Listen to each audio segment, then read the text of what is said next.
Hey, this is Coach Poe.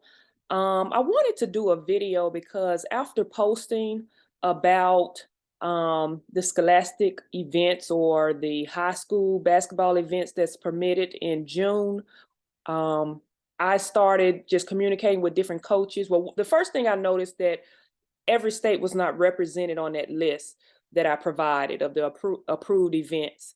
And also, I reached out to several coaches in a certain state that was not even aware of these events. And so I decided to do a video because this is really new. This is new this year. The women's basketball recruiting calendar was changed this year for the 22-23 year to be similar to men's basketball calendar.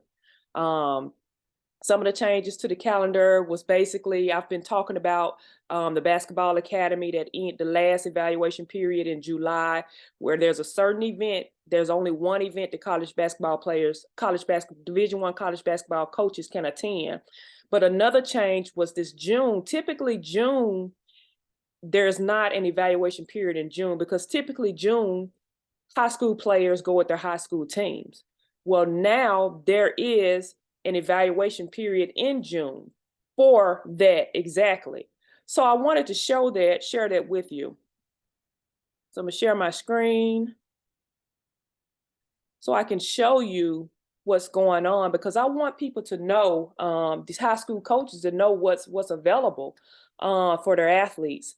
So this is the women's basketball calendar, recruiting calendar. And as you see on June 15th, there is an evaluation period for scholastic events approved by the NCAA and NFHS and intercollegiate events approved by applicable two-year college governing body, blah, blah, blah, blah. So basically, let's go. I want to show you on the recruiting calendar the dates and what it is, evaluation period for scholastic events.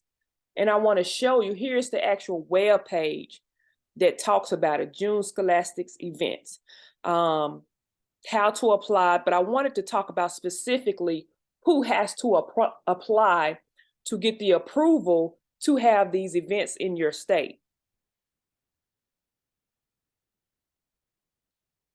So basically, let me find it. Permissible event host. This is totally different than what the norm of events that you go to in April and in May and in July. It's totally different. So to be eligible, so this is but basically what it's saying. To be eligible, events must be hosted, organized, conducted, and operated exclusively by the applicable state high school association, two-year collegiate athletic association, or state basketball coaches association. If there is no state basketball coaches association, the state coaches association may host eligible events.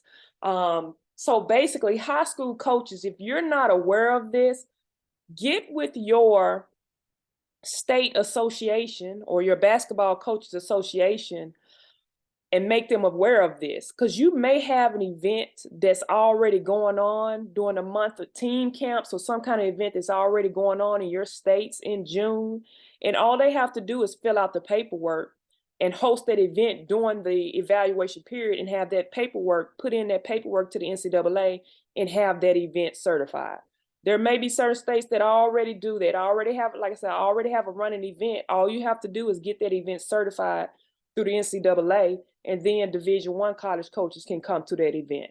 So what I'm going to do, I'm going to put the link up wherever I have this posted. I'm going to put the link to the website so these state associations can educate themselves on what is available for their state, for their high school teams, for their state, so Division I college coaches can come in and evaluate their players.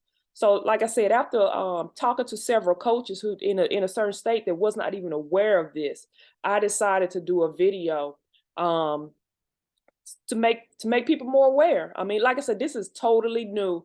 This is the very first time that college coaches will be able to go out and evaluate high school teams in the month of June. The weekend is June 15th through 17th. So it's real, it's new.